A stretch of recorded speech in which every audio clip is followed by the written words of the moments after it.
Get cool stuff for what you were going to do anyway. Drink beer. With Buy Beer, Get Gear from Labatt, you can just snap a photo of your receipt and upload it to the website to rack up points for exclusive merch. Get points for every purchase, whether you're grabbing a pint on draft, a case for a party, or a tall boy at the stadium. Any size, any product, anywhere you buy Labatt. Buy beer, get gear. Sign up now at rewards.labattusa.com. ESPN Radio. Hey, Dabo Swinney, congrats. I got you in, baby. This is entertainment. People pay to watch this. Pass to a cutting Hiltz. He darts in. Whoa! People actually subscribe. All across central New York. Time expired! Syracuse has done it! It's Drive Time with your host, Tim Leonard. Hey, guess what? I'm getting wide, man.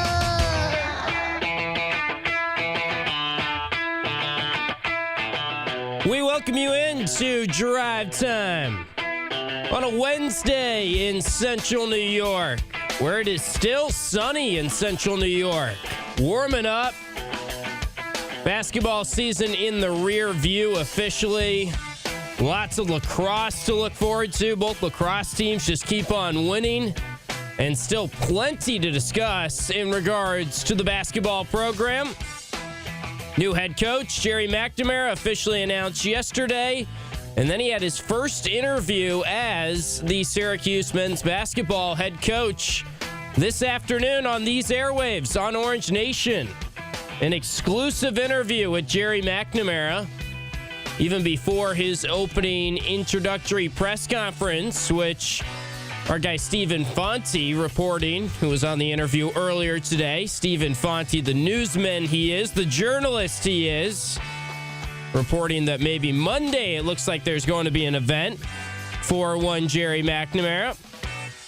Donors invited and some type of pep rally, it seems like, on Monday. So we have that to look forward to. If you missed our interview on Orange Nation earlier today with Gerry McNamara, you have plenty of ways to consume said interview. One of those is if you can find us anywhere that you consume a podcast, then you will find the Gerry McNamara interview there. Our podcast feed is ESPN Syracuse /Utica Rome. Wherever you get your podcast, just search that. It'll pop up. Gerry McNamara with the date today will be there. And that entire 23-minute interview is there in audio format wherever you consume podcasts. That's through our SoundCloud page, which you can also just go to the SoundCloud page on ESPN Syracuse /Utica Rome on any web browser as well. And the interview will be there. And you can find it on our YouTube page. That's Q Sports Talk on the YouTube. And that's where you can watch all our shows and you can subscribe to Q Sports Talk on the YouTube to get reminded whenever we have shows. And you'll be able to find all our interviews there as well, including earlier today with Gerry McNamara. Plus, we had Adam Zucker on from CBS Sports, who is covering the NCAA tournament for March Madness and a Syracuse alum. Chatted with him about Gerry McNamara. We've had some great player interviews this week already on Orange Nation. Tyus Battle has been on. A host of former players to this point have joined us, and we've gotten some different thoughts from the Syracuse alum and family in response to the news of Gerry McNamara. Also, if you missed the interview earlier today, just keep it locked right here because I'm going to give you the best sound bites and the most noteworthy moments from said interview here in our Burdick BMW of Cicero opening drive. We're also taking your phone calls for the next hour, as we always do on Drive Time. Phone lines are open, and I want to chat with you. And this is a caller-heavy show and a caller-happy show. It has been for the last several months as we've been speculating on who the next basketball coach would be. And now we have our answer. And now we have heard from Gerry McNamara in the role of head men's basketball coach, which is pretty amazing. Has to be a whirlwind right now for him. Has to be a lot of emotions. And that was kind of the first thing that Steve and Paulie asked him about. Where is he at from an emotional standpoint? How is he feeling as he now gets ready to and is starting to take over the Syracuse basketball program as the head coach. Syracuse has been my life. It's where I raised my family. But I'm not coming back emotional. I left emotional. Man, I can't believe it. I thought I'd never see the place again. I'm not coming back emotionally this time. I'm coming back with a job to do. And I've just done a job, and I've done it at a good level, high level. So that's my intent. I come back more confident because I just did it. I come back with the intent of getting it back on the map because I know I can do it. And, it makes you think that was a really tough decision that Gerry made and had to make in his eyes a couple years ago when he decided to go to Siena. Now, some of you would say, well, of course it wasn't that tough of a decision, Tim. He wanted to be a head coach. He had a head coaching job offer there. But Syracuse is his life. As he said there, he was emotional when he left because he thought, I'm putting this phase of my career behind me. I'm probably never coming back to Syracuse, is the words that Gerry McNamara was thinking and what he relayed to us earlier today on Orange Nation when he made that decision to leave, go down the road to Albany, and take the head coach job at Siena. Certainly it worked out for him, and if he had stayed at Syracuse and stayed as the assistant here, who knows where he would be right now, or the likelihood of him getting another college coaching job, because unfortunately, maybe some of you believe that if he stayed at Syracuse, Adrian Autry's team wouldn't have been as bad in the last 2 years. Who knows? Maybe some of you believe that he saw the writing on the wall, and that's why he beelined out of here. And obviously, year one under Red, when Gerry was here as an assistant coach, was the only year that, as Red put it in one of his final press conferences, he said that was about the only year we reached the Orange Standard from a wins perspective, and that was a 20-win season, and was the only year that they achieved expectations from a preseason Ken Palm, Bart Torvik type of metric. That was their only really decent to good year, was year one when Gerry was here. He made the decision to leave after year one. He probably thought long and hard about that decision and the consequences of making that decision. And in his wildest dreams, I don't know if he could have envisioned this. Obviously, he was rooting for Red. He is a Syracuse lifer, as he said. He bleeds orange. He said he watched all the Syracuse games this year, which is nice. I mean, not a lot of the time when you hire a new head coach, I can tell you Brian Hodgson didn't watch all the Providence games this year, or Chris Mack, who was just hired to fill in for Brian Hodgson at South Florida, according to reports, and was the Charleston head coach and has bounced around a couple different spots, Louisville before that. Chris Mack wasn't watching South Florida up and down the roster every game, I'm sure. Now he's probably going to dive into the film, and that's a big part of kind of getting acclimated with the new job. For Gerry, he said he's going to have meetings with the players tomorrow and meet with them individually, and he's going to break down what he sees and what their fit could be for next year's team, those that can return, and they're going to have honest conversations and see where they're at from a player retention standpoint after that. But he made a tough decision, and he was saying to Stephen Pauly on Orange Nation that the decision to come back, well, it's an obvious one, and on paper, it's a no-brainer. Leave Siena to go home, literally to Syracuse, where he spent his life and everything like that. He said that was a pretty tough decision for him, and it's interesting how he phrased this. He had to run the decision by his kids, and he put the decision in his kids' hands. When I got the job offer at Syracuse, I said to my wife, I said, we're going to sit the kids down, and it's going to be their decision. And if they decide they want to stay here, we will stay here. And if they decide they want to go home, we'll go home. And that's a true story. We had the conversation with the kids. Obviously, they made the decision to come home because they were pretty excited about it. I was secretly hoping they decided to come home because I wanted to as well. But I've got a family to think about, and their happiness is going to be the first thing that I worry about above anything, and they're happy. Dad of the year stuff there from Gerry McNamara. And clearly he raised his kids right because they made the right decision there. You come home, you come to Syracuse, and of course Gerry was deep down rooting for that decision, as he said, and it's the logical decision, but it's fascinating to hear that story, and he swears it's a true story on kind of how the decision went down for him and his family to make the leap back to Syracuse here as the head coach. Let's get into some of the newsworthy stuff from this interview. This was on Orange Nation earlier today. We had Gerry McNamara on. You can find the full interview on our YouTube page, qsportstalk.com. You can find it wherever you get your podcast at ESPN Syracuse/Utica Rome. Gerry, earlier today, when he was asked about where are things at on your staff, who are you planning to bring in? Are you going to bring in a GM? Where do things sit with your coaching staff right now? Staff is fluid. We're almost there. Behind the scenes as it comes, you guys will kind of see as it lays out. As we roll these guys in, and we're in a really good spot right now in terms of who we're bringing in, how I see the staff evolve, and the GM position is absolutely going to be filled. The GM position now, 10 years ago, who would have thought? And now we're in a state of college basketball where it's pretty non-negotiable at the level we're coaching at, and the guy has to have incredible relationships with a lot of different people. I'm a believer in that position needs to have relationships at the grassroots level as well, not just agents and that sort, but I like guys that have had experience, either in recruiting or covering recruiting. So interesting how he goes in detail there on what he's looking for specifically from a general manager. Certainly seems like Gerry McNamara's staff is pretty much done behind the scenes. He talked about it a little bit later on in the interview that, you got to get people through HR. There's a process there. So it will become official as time progresses here. But it seems like he's been having conversations. Maybe he's done with conversations for his staff and general manager position.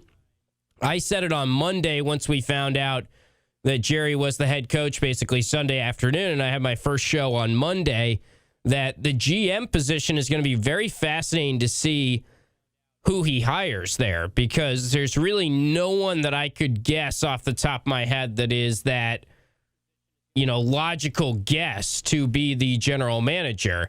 So it feels like that's the one that we're going to have the most takeaways from. As for his staff, everyone wants to know, is Ryan Blackwell, is Arenze Onawaku coming over with him from Siena? He was asked point blank by Stephen Pauly, and he commented on that, and he basically reiterated what I just played for you, which is that Ryan Blackwell and Arenze Onawaku, we don't know right now, but he's just in the process of kind of buttoning things up from an HR perspective. I am assuming that those two will come with him from Siena. It feels like something that Gerry would do, considering his loyalty, and we'll see how it shakes out. It seems like they were very successful working together at Siena. A lot of the stuff he's saying in this interview, he's kind of trying to apply what he did at Siena to Syracuse. Now, it's a different level of competition, but he has gained confidence that he can do this, and he can be a very good head coach because he was a very good head coach, and he did this, and he rebuilt a program already in a short amount of time at Siena. So fascinating for him that he does have that background. Adrian Autry didn't have that background when he jumped into the head coaching position. If Gerry McNamara was hired to replace Jim Boeheim, certainly some of you would say, oh, it would have gone better. We don't really know. He didn't have the background that he has as of current day in 2026, where he was a head coach somewhere else. I think that makes a huge difference. That gives him a lot more confidence probably in executing his vision. And I did feel like Coach Autry gained some confidence over the years and was a little bit more convicted in what he stood for and what he was trying to have his program stand for. It never came to fruition the way that he would have wanted. And we don't really know how dire the resources were in the first 2 years there. So it's kind of a silly discussion to try and think, oh, how good or bad would it have gone for Gerry if he was immediately given the keys to the Syracuse basketball program after Jim Boeheim. Does feel like, speaking of resources, that Syracuse is going to be in a much better spot going into next year. Giving Day was yesterday when they announced that Gerry McNamara officially was going to be the next head coach. There were a lot of donations to men's basketball specifically yesterday on Giving Day. Here's what Gerry had to say when Paulie asked him how important is NIL and resources in modern college basketball right now. It's such a crucial piece.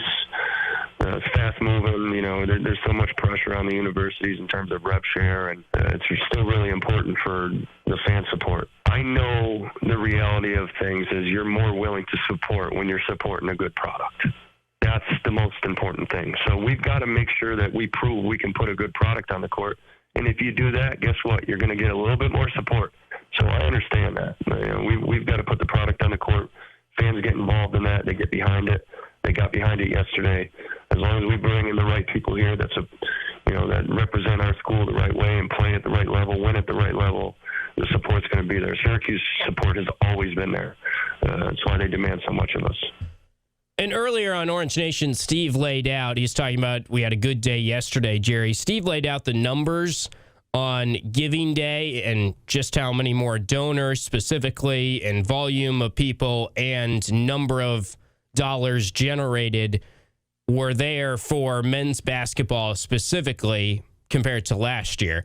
I will say on that, men's basketball last year, it was not a priority Giving Day. The same way that this year football was not a priority for Giving Day. Giving Day is something that happens literally every year. It's on Otto's birthday. Men's rowing is usually and always the most successful program on Giving Day. And I did get some texts and stuff yesterday from people asking because they probably had never even seen Giving Day because they're just Syracuse basketball fan in particular, and they were drawn to the Giving Day links because Gerry McNamara was announced as the head coach on the same day as Giving Day, which was no coincidence, and I think it was well orchestrated by Syracuse, and it probably raised the donations that they were able to get, or a surge of donations on that first day. So that was smart. Whether that was Brian Blair's idea or whoever, who knows. But good idea. Good to see they raised money. Can't really compare apples to apples from last year to this year necessarily because, as I said, football wasn't prioritized this year. Football brought in like $30,000, and their numbers look pretty pedestrian compared to other sports. Men's soccer really prioritized it.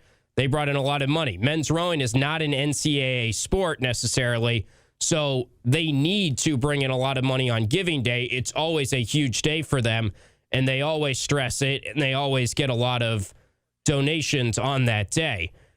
Syracuse men's basketball probably had their best Giving Day in recent memory, certainly, and the numbers look great, but that was also because they have never had a Giving Day where men's basketball has been attached to Giving Day like it was there. And there was a lot of attention on the men's basketball program yesterday with the announcement of Gerry McNamara. If they had done a Giving Day after Jim Boeheim and moving on to Adrian Autry, and they announced Adrian Autry on Giving Day, I'm sure that he would have gotten a lot of donations too. I'm not trying to put it down because I do think Gerry's name carries weight, and Gerry is going to gather donations. But we can't really just compare last year to this year, I would say.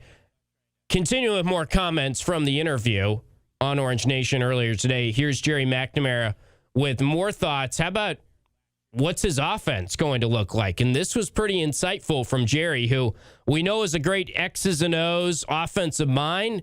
Here's what he had to say about some offensive concepts, the best approach to college basketball offense in 2026. Listen, when things break down, the modern way of playing is you can't always just kind of set the pick and roll. You've either got to open a double gap, you got to work through the big, there's zoom actions, there's 45. So there's a lot of different breakdown in terms of conceptually how you want to play late. Everyone's got an initial action, and as it breaks down and you have good scout defenses, especially late in the year, once you get under that 10-second mark, you've got to have people that are releases.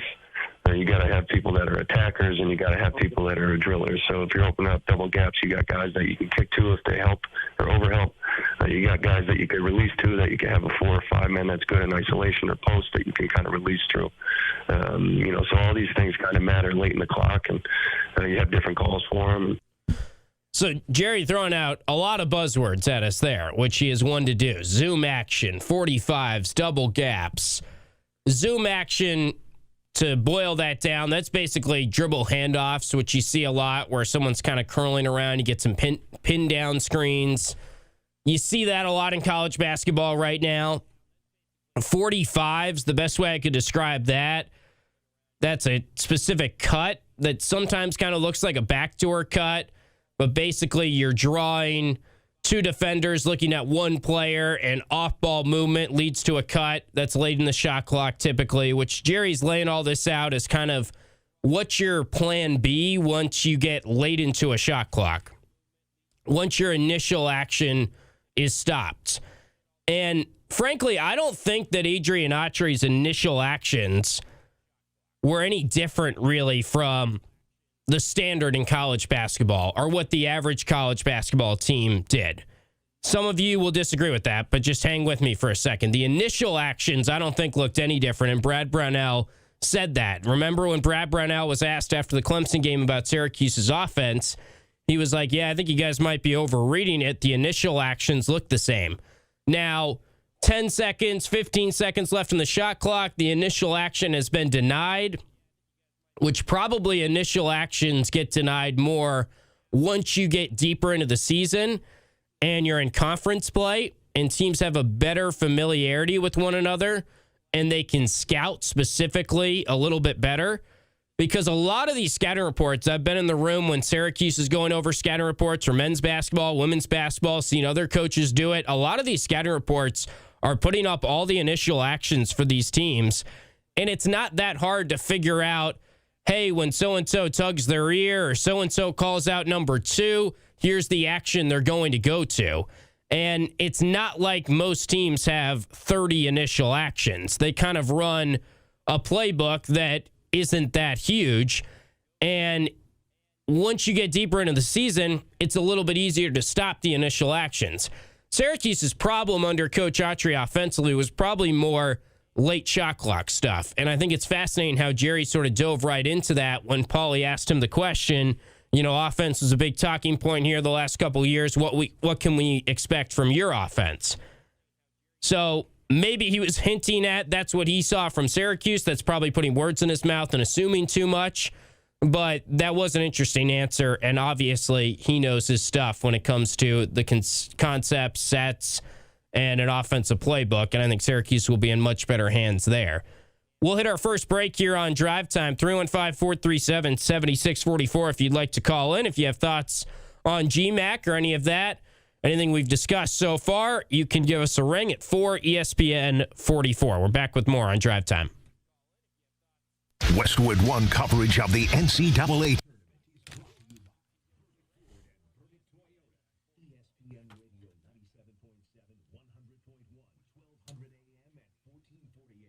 Chat, how we doing?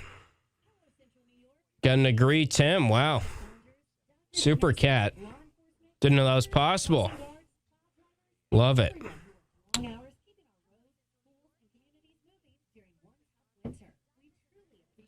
You didn't credit Orange Nation? That's not what the Axeman will be teaching his students in journalism class. I haven't seen the article, so I won't comment too much, but yeah, SMU has a huge budget. Who knows? I don't necessarily know if Jerry was trying to get Josh Hart, but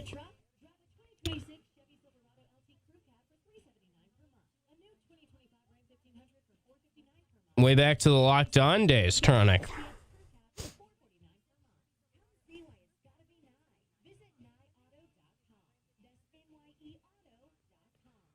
What do we got here?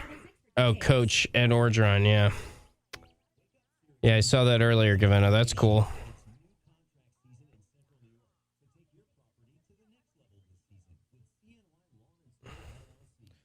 I know, Supercat. I feel like we do often agree. I was just messing around. The chat as a whole and me, maybe we don't often agree. Coach Joe's coming back for like a clinic. Something like that, I guess.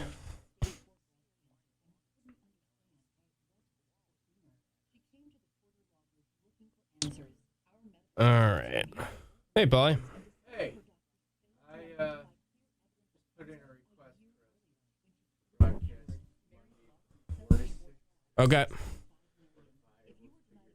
I'm just reading up on it now. 4 p.m. for this event. This is open to the public or no? No. Myron Victory Court event welcoming Gerry McNamara press conference. Yeah. We did, yeah. Mm-hmm.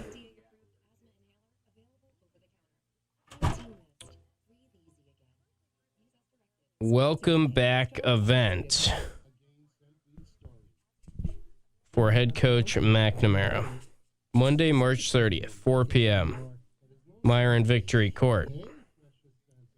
The McNam era begins. I think there's going to be some donors here, but I don't necessarily know if this is like public open. It looks like more private than maybe I thought. The event will be live streamed, so we'll have you covered. It's at 4 p.m. So we'll cover the entire event on Monday, and then Paulie and I will probably be hosting drive time in response to that event on Monday, next Monday. I know, that's true, Kev. It is raining tomorrow.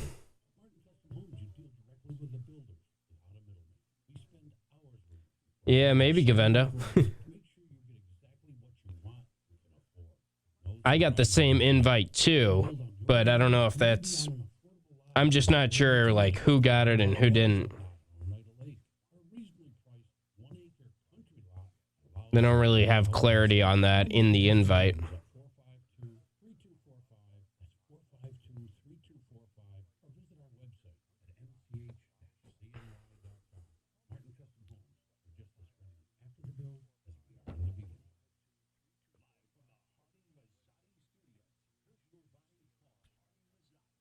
Why would Kyan move to the 1? Is that what Mello wants? Has he said that?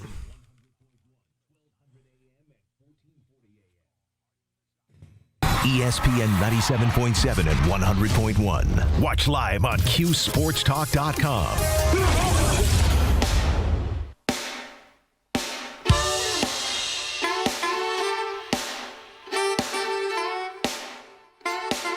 Welcome back into Drive Time for ESPN 44. If you'd like to call in this afternoon.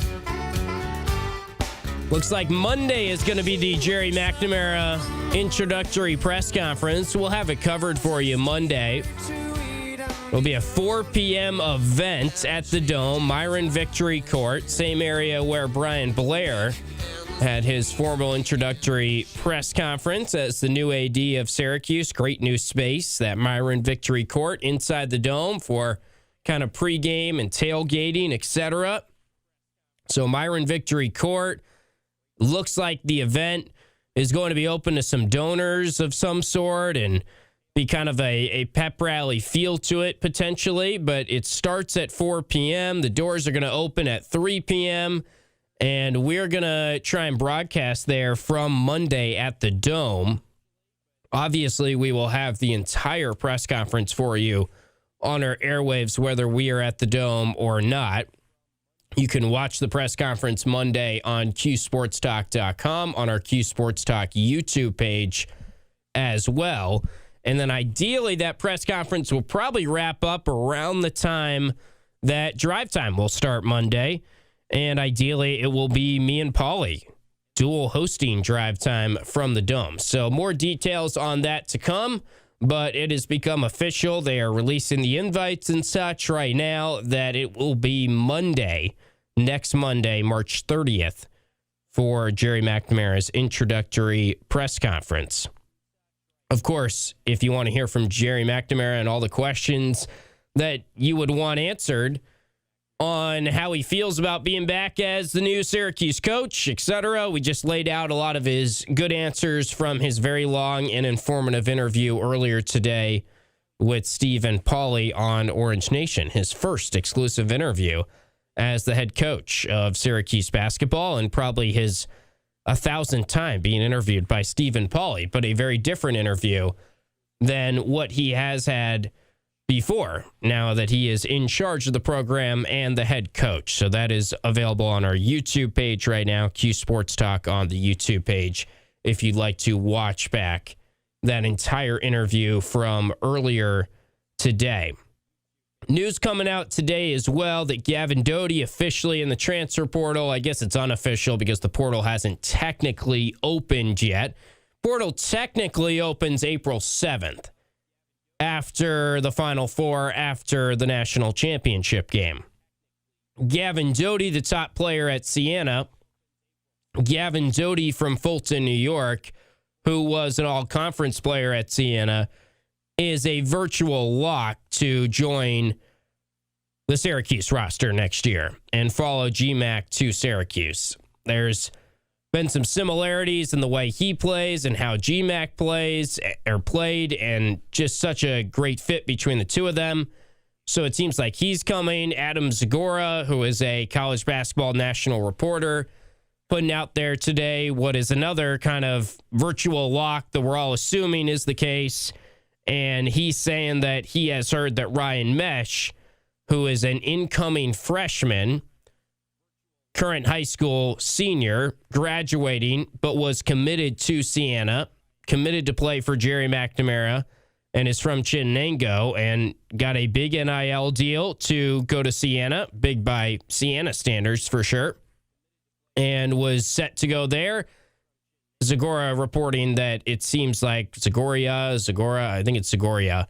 I don't know. He's reporting that Ryan Mesh is coming over to Syracuse as well. So that sort of brings in the question of, all right, we at least know those two are pretty much locks to be on the roster next year. And it's going to be fascinating. How good is Gavin Dodie going to be next year? That's a question that I think would get some mixed responses. 315-437-7644 if you have thoughts on this. Gavin Dodie is a really impressive MAC player for sure, and just a really impressive player. And Gerry has done a great job with him, and he grew a ton from where he was as a freshman to this past year when he was no doubt the star of that team. He seemed to really pass the test against Duke, which is an ACC team and one of the best teams in the country, and maybe they're going to win the national championship. So on one hand, you might be thinking, well, he looked pretty darn good against Duke. Why would he not look good for Syracuse next year if he played that well against Duke? I do think that he is going to be a contributor for Syracuse next year for sure. I'm not so sure that I would just immediately slot him in the starting lineup. I'm not so sure that I would slot him as a double-digit scorer for Syracuse next year. Maybe I'm in the minority here, and I'm not trying to just quell everyone's excitement right now, because it's good to just have excitement in Syracuse. It's good to have the community bought in on Syracuse basketball and the direction of the program, which has not been the case for the last 5 years, basically, with the exception of really when they hired Coach Autry, and I'm sure there was some excitement around this time period right after the hire of Coach Autry. But regardless, it's good to have excitement. Gavin Dodie, I would say, is a solid role player next year for Syracuse.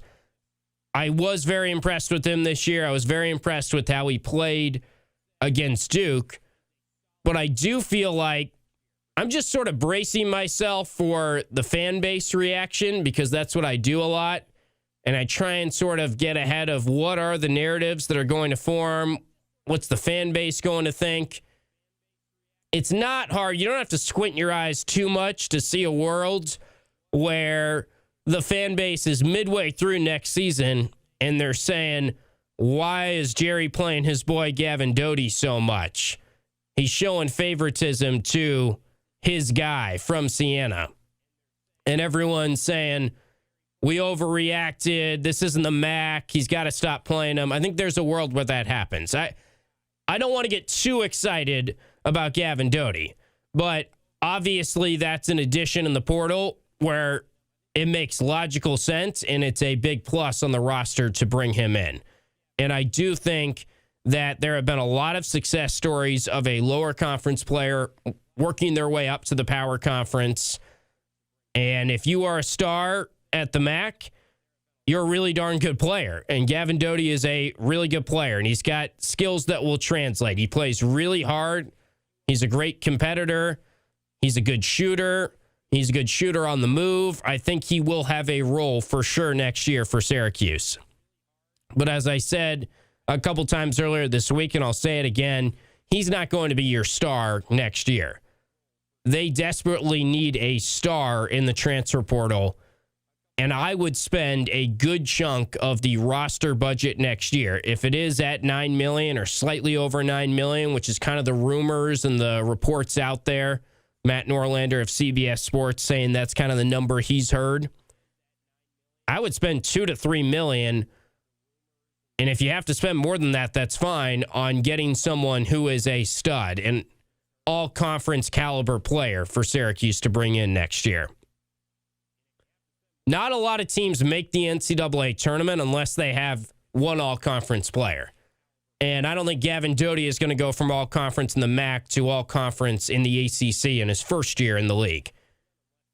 Gavin Dodie strikes me as a guy like GMAC that he might take what I'm saying or take what the media is saying as fuel, and he might prove everyone wrong, and he's got that edge to him, and he's got that competitiveness that you love to have on your basketball team. So I'm not really trying to be too negative here, because I do think that Gavin Dodie is a great addition, and I think he would have gone or been able to go to a bigger school next year the way that he was playing anyways. But I would be curious to hear from you guys. Do you think he is starter good next year for Syracuse?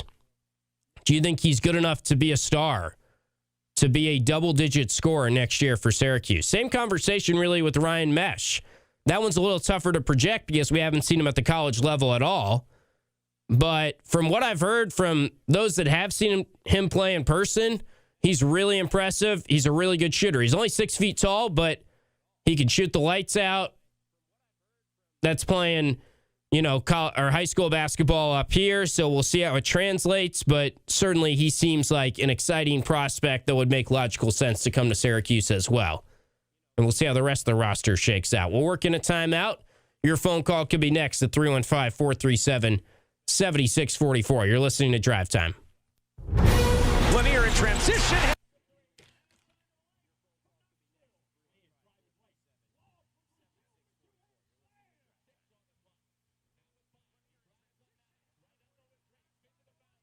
Gavin Dodie would put Donnie to shame. There we go. I don't know if I'm ready to say that, Kev.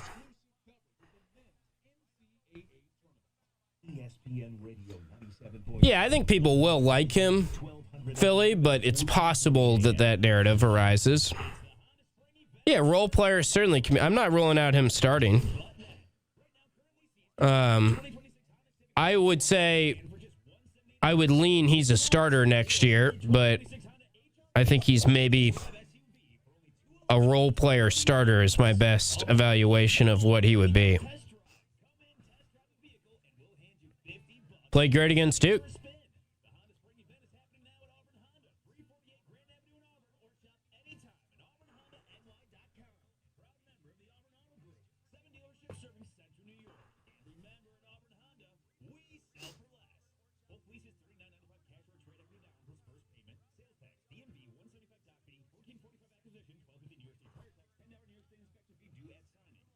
Do I think Freeman stays? No, probably not. I don't know anything, but that's just a guess.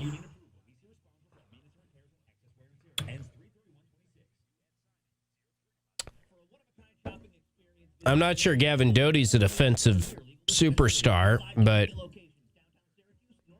for all you guys that are like, I could score on Donnie. I mean, Donnie is still really good, guys. He's not what we were hoping he was going to be, but Donnie Freeman is still a much better basketball player than Gavin Dodie.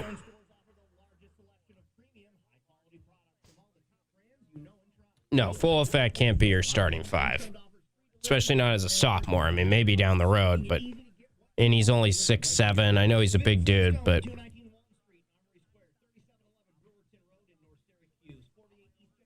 yeah, I tend to think they're probably not going to get that waiver for Kings, but we'll see how it shakes out.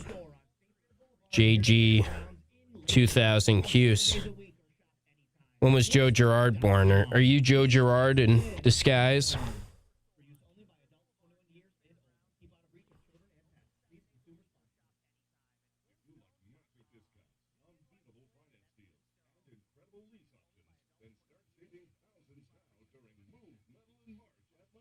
I agree. I would think they would need more than $9 million to see a jump or get past some of the teams they were behind this year.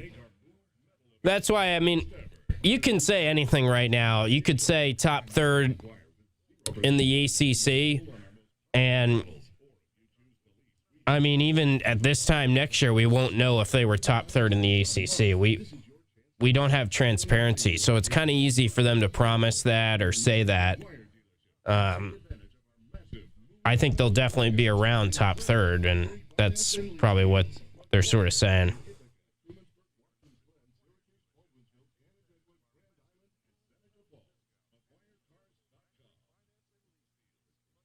Yeah, Art Curtis, I'm not sure. I mean, my interpretation of the Joey Aguilar ruling was like that may have made it a lot tougher on Nate Kings.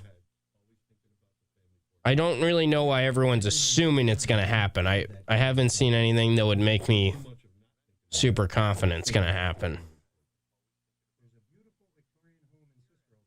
Where's the precedent, Sport Boy? I think everyone's thinking about Diego Pavia, but they almost just like kicked the can down the road and said, we'll give you that extra year while we figure out what we're doing with this.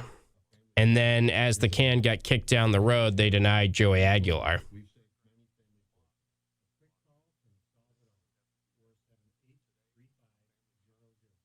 It's very clear, though, that if they get him that waiver, Nate Kings wants to be back. So let's hope they do.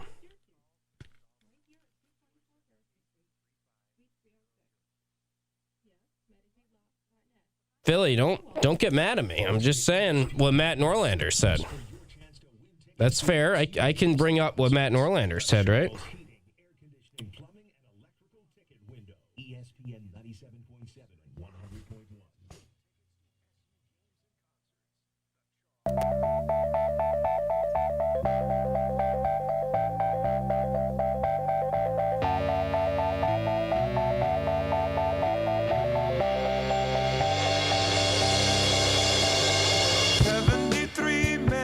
Welcome back to Drive Time.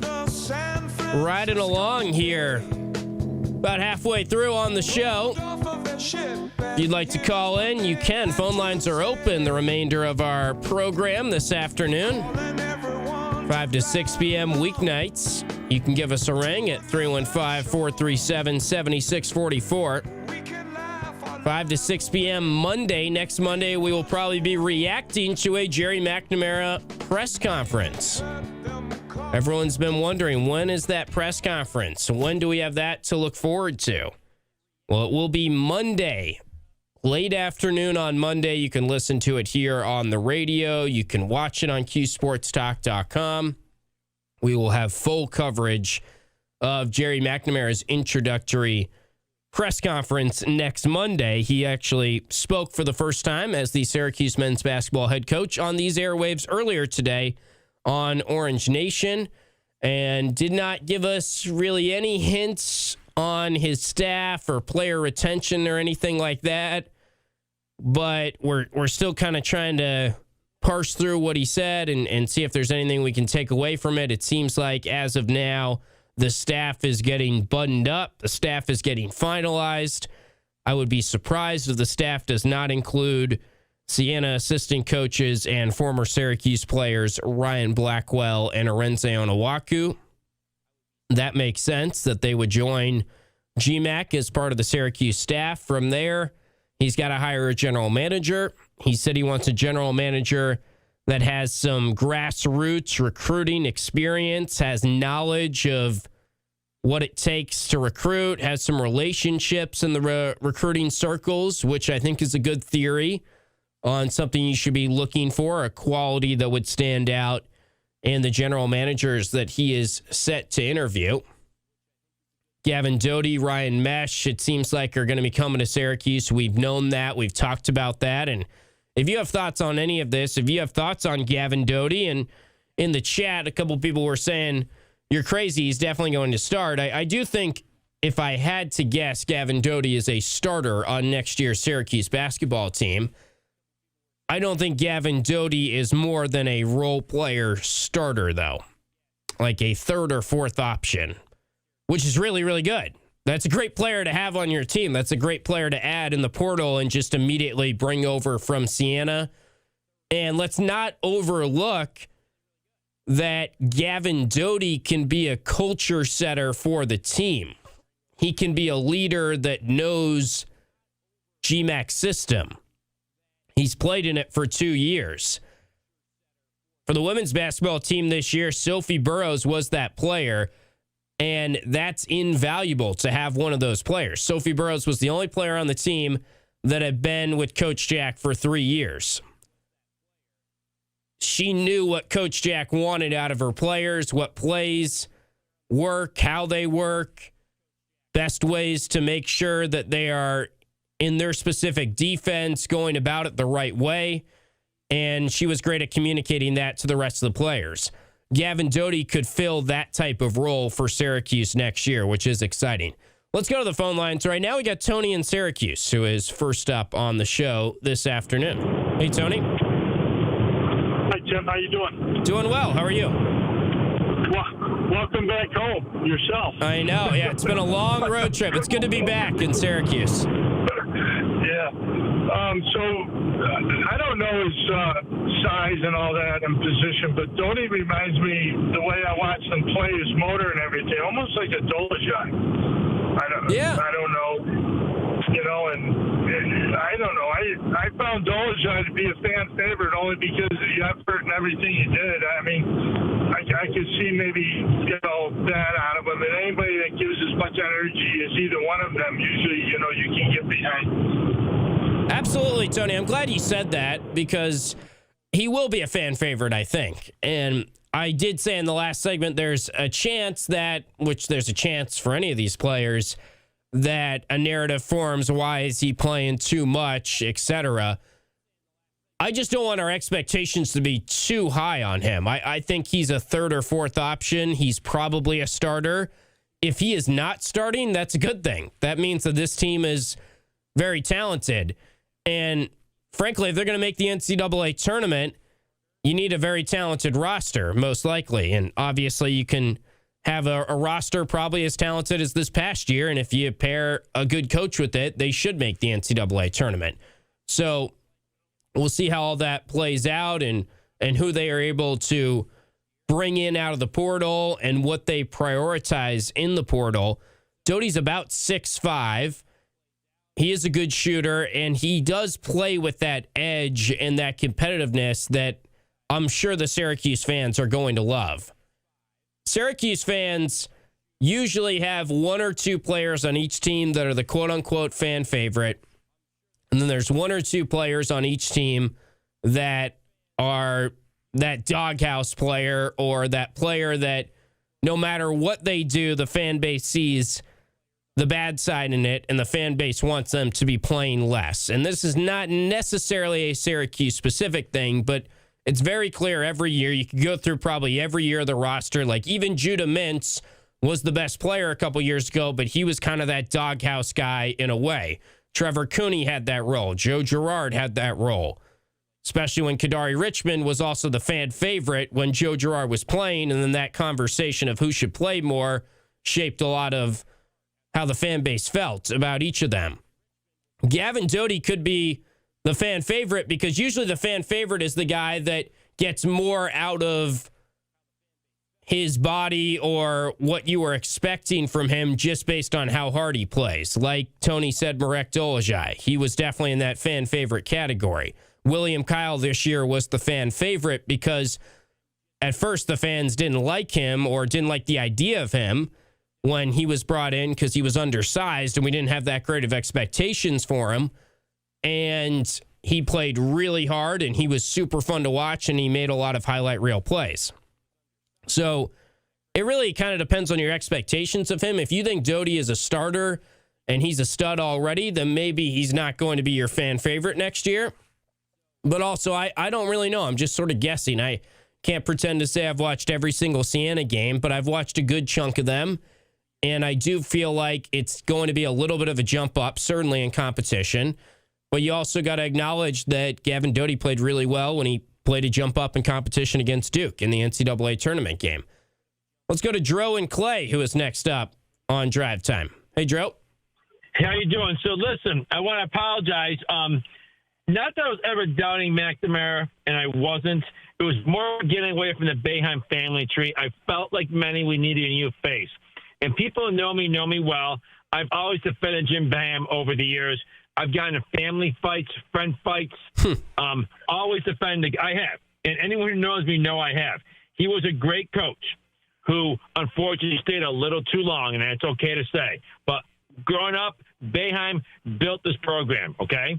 So I want to get that cleared on. Anyone who knows me knows. I've defended Jim Boeheim after the Richmond loss, after the Vermont loss, after every big win. When he won the national championship, I called many people out and said, how you feel now? So understand, I'm a Boeheim guy all the way, but it's fair to say he stayed too long. Now, get to the real point here. When I saw Gerry McNamara coach against Duke, that's all I needed to see. This is the right hire, 100%, and we're going to be heading in the right direction. And the expectation is going to be, and Gerry will tell you this too, and it's the NCAA tournament next year. And I believe he's going to build a team to get us back to the promised land, to get us back to the NCAA tournament. We should get behind this hire. Every fan should just forget about the Boeheim tree, all that stuff. Get behind this hire. This is the right hire. And I'm wrong, and I apologize for saying he wasn't ready. The Duke game is all I needed to see. Takes a big man to come on and apologize, Dro. I appreciate you. Right. Yeah. But I also want you to understand, I grew up, you can ask Brent Axe, the man-child, anyone but Poliquin. As a matter of fact, there's a national writer in 2008 who came on and bashed Jim Boeheim on one of the shows. And he was on the next day. I called back to challenge the guy for bashing Boeheim. Understand, I've always defended Jim Boeheim, and everyone who knows me knows that. So when I was saying the stuff I was saying, it was because Jim stayed too long. But this is absolutely the right hire, and you have to be excited about where the program is going to be heading. But the reality is Gerry needs to be in the tournament next year. The way college basketball is, and Gerry knows that too. Oh, there's no wiggle room here. He knows what the expectations are. And yes, I think you're going to see Gavin Dodie in Syracuse. We all know he's coming here. You're going to see Ryan Mosh in Syracuse too. He'll be here as well too. Right. And let's hope we get some other guys in the portal too. I think that we wish Adrian Autry well. I think if Gerry McNamara had this team last year, this team would have been a tournament team. That's it. And I think they got the pieces to get this thing figured out. But it's been way too long, and I'm looking forward to the future of this program. All right, good stuff, Dro. I appreciate you calling in. It does seem like Gerry has unified the fan base a little bit. And there were a lot of people like Dro that initially were kind of lukewarm on the idea of Gerry. And then they watched the MAC championship game. They watched the Duke game. And as a lot of national pundits have said, what a better way to promote yourself or get yourself ready for a power conference job than that coaching performance against Duke. It doesn't really get any better than that in one specific game. We're working a timeout. I see some of you are calling in right now. We'll get to more of your thoughts on the phone lines. We'll get to David as we return from this break as well. You're listening to Drive Time on ESPN Radio and watching it on QSportsTalk.com. Be sure to tune into Mike.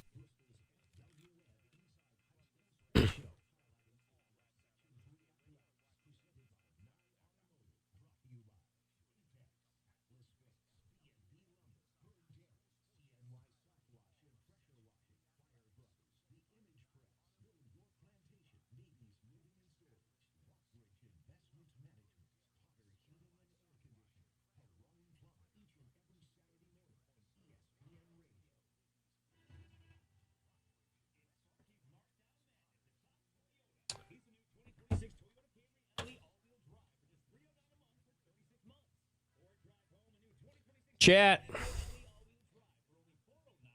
Dro is hilarious. Dro, you suck. If Dro says this was the right hire, you know it's the right hire. Dro. I appreciate Dro for apologizing.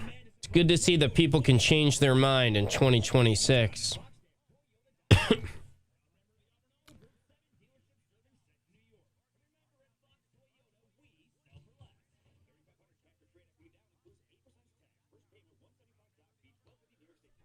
Yeah, how about Hutchin going back to the well with the same recruiting his wife line he gave at South Florida? That's such a common line, and it's also so Brian Hodgson, I feel like, to throw in that line.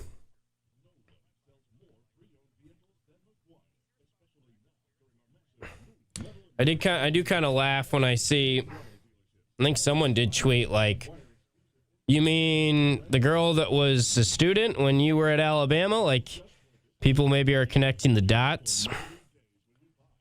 For a couple months on this show, I've been kind of saying, like, I've heard some wild stories, or he's a wild card off the court.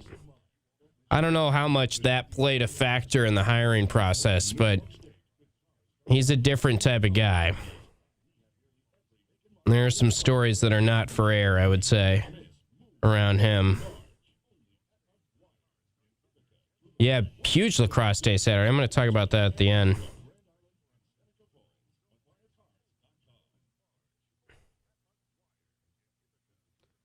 Yeah, good coach. It's well phrased, Art Curtis. I mean, I don't know, a shitty person might be too strong, but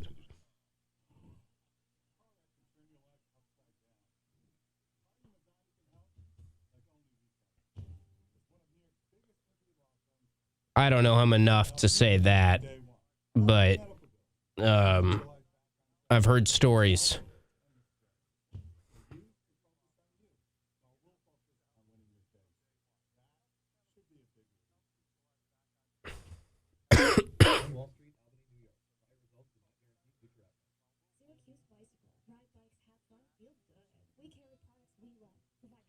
So no mention of Orange Nation in Axe's article. Let's see.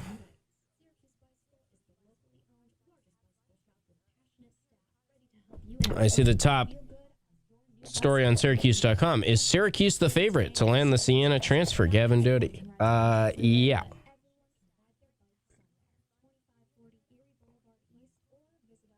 You never find stuff on Syracuse.com. It's like it's weird how they file. I almost like have a better chance of going to Axe's Twitter probably to find this. Let's see.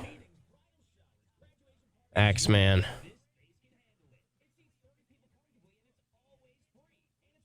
A ticketed welcome back event. That's what he tweeted out about it.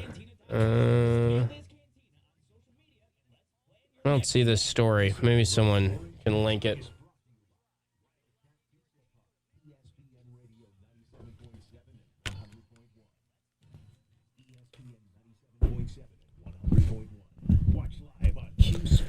Philly, I don't need you to report me the stories. I know them.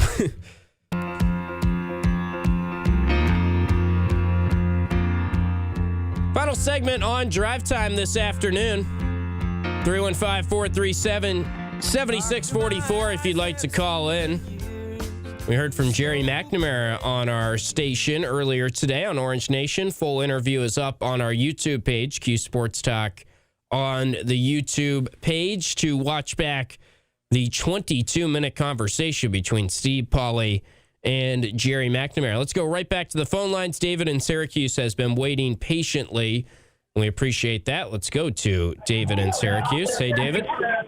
Hey, I'm seeing reports out there that they're going to make Mello the next GM. I don't know how true that is, but if that's true, we're going to be cutting down the nets next year.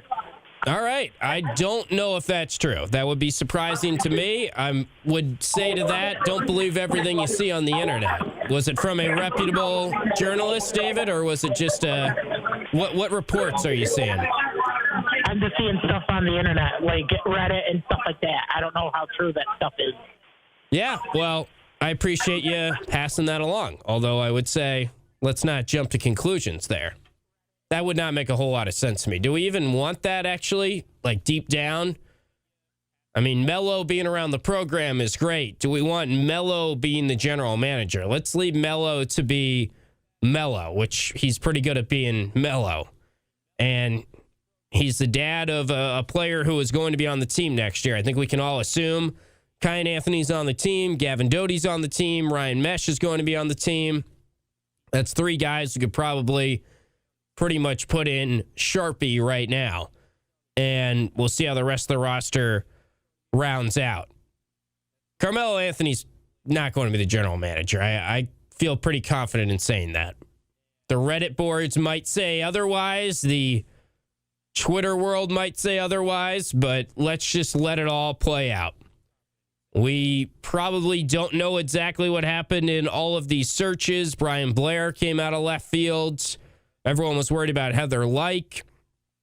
Who knows what we know and what we're right about and what the sources are for some of these reports out there. We just got to keep it all in perspective that anyone can go on social media now, and there is a big difference between social media and media.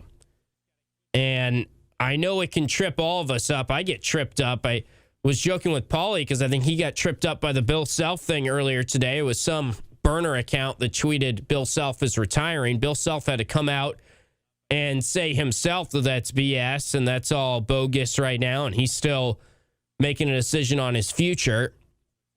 There's just a lot of news out there that it's easy to do. It's easy to be tripped up now by what you see online. And these burner accounts, these fake John Rothstein, fake Adam Schefter, they've gotten very good at getting names that are very similar. And let's just have our guard up with all this stuff. I wish we didn't have to be that way, but let's let the news come out from the newsmakers, the journalists, the reporters, and make sure you're double checking where you're getting that news from. If it is truly that account or that social media page of the journalist, if it's got that verified, well, I guess you can't even just count on that because everyone can be verified nowadays. I blame Elon Musk for a lot of this and how X has gone, but regardless, it's easy to get tripped up. I don't see a world where that would make a whole lot of sense to have Carmelo as the general manager, but who knows? Crazier things have happened. Maybe I'll come on tomorrow and we'll be talking about Carmelo as the GM and how Reddit was right. We'll see what the show has in store tomorrow. That's going to wrap it up for tonight's show. We will have Damon Amendola on the show tomorrow. We're going to get his thoughts on the hire of Gerry McNamara. DA is always great to bring on. We brought him on Orange Nation last week, and I really appreciate his insight, his perspective. He went to Syracuse, was here during the heyday, and now has a national show on Mad Dog Sports Radio on Sirius XM, 6 to 9 a.m. He's been putting out a lot of content recently in regards to Syracuse. Great guy. So we'll get Damon Amendola on tomorrow and talk about the GMAC hire with him. And we will have that press conference covered for you on Monday. Next Monday, March 30th, 4 p.m. is the presser for one Gerry McNamara, the new head coach of Syracuse men's basketball. Listen back to our full interview with GMAC earlier today on Orange Nation, on our YouTube page, on our podcast feed, ESPN Syracuse /Utica Rome on the podcast feed, and we'll talk to you all tomorrow on Drive Time. Thanks for listening on ESPN Radio, and thanks for watching on KeySportsTalk.com. This